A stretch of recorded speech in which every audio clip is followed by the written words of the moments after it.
Ever since I was a child, I've always been somewhat of a wanderer.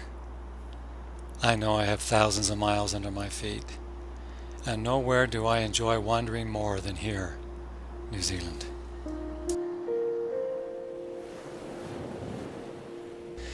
New Zealand is a place of intrigue and beauty. You can employ any and every positive adjective when trying to describe it, but ultimately, you'll find that there are no words that can do it justice. It's the kind of destination that you just have to see to believe, and even then, you still find yourself rubbing your eyes from time to time in disbelief. Every trip to New Zealand presents a mix of landscapes and cultures that's at once familiar to me, yet quirkily different. The rolling hills and the native bush collude with the irrelevant, easygoing locals to disarm, distract, and delight. Maori culture is potent, and the beaches are world class, and the pavlova, well, it teases the palate. I love New Zealand. The natives call this land Aotearoa, the land of the long white cloud. It seems that past voyagers in New Zealand were guided during the day by a long white cloud, and at night by a long bright cloud, much like a pillar of fire. Images of New Zealand are dominated by the dramatic scenery of the South Island. But for me, the North is just as beautiful and even more interesting. Many places have majestic mountains, but the North Island is loaded with attractions that are particularly New Zealandy. Most notably is the sheep-covered hills, the dense native bush, and the highly visible Maori culture. In the big cities of Auckland and Wellington, you'll see Kiwi life in all its diversity. And as for the beaches, come anytime, and your own uncrowded slice of sandy paradise awaits your footsteps. Auckland is an amazing city. It's a city of volcanoes, with its extinct cones providing islands of green within a sea of suburbs.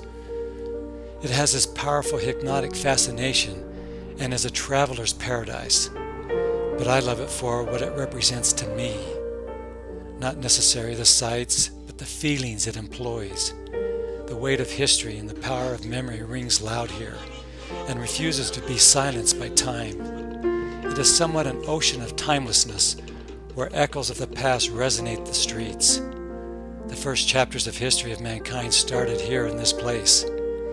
It represents a new beginning, a love affair where the turbulent past and the promising future come together. No doubt that the juices of life freely flow here.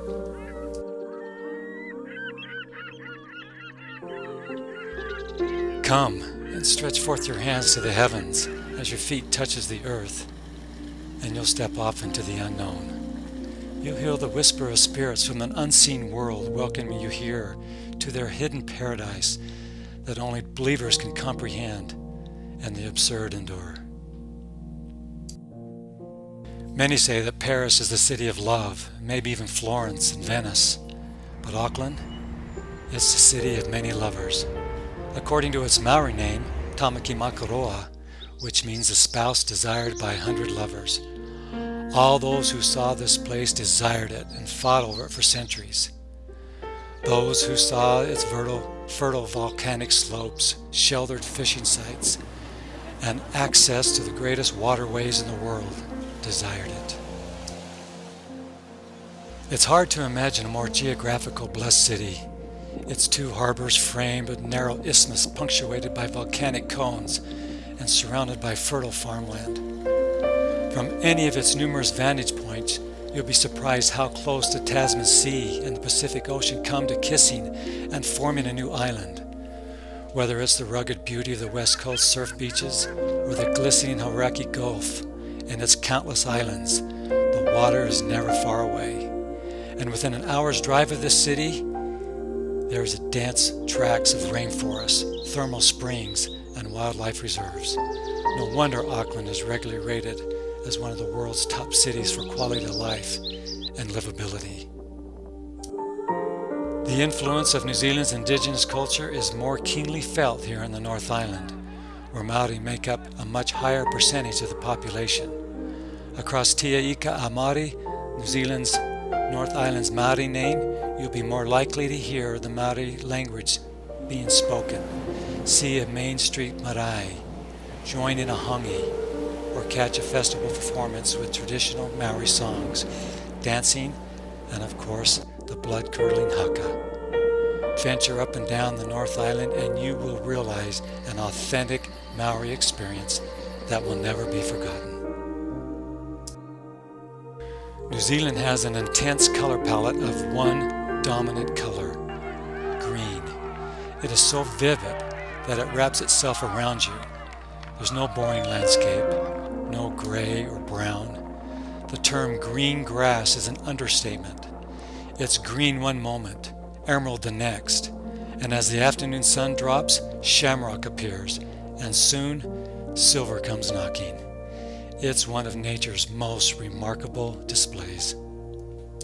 Nowhere else on the face of the earth can there be found such a multitude of variety of natural wonders as a drive through the countryside of New Zealand.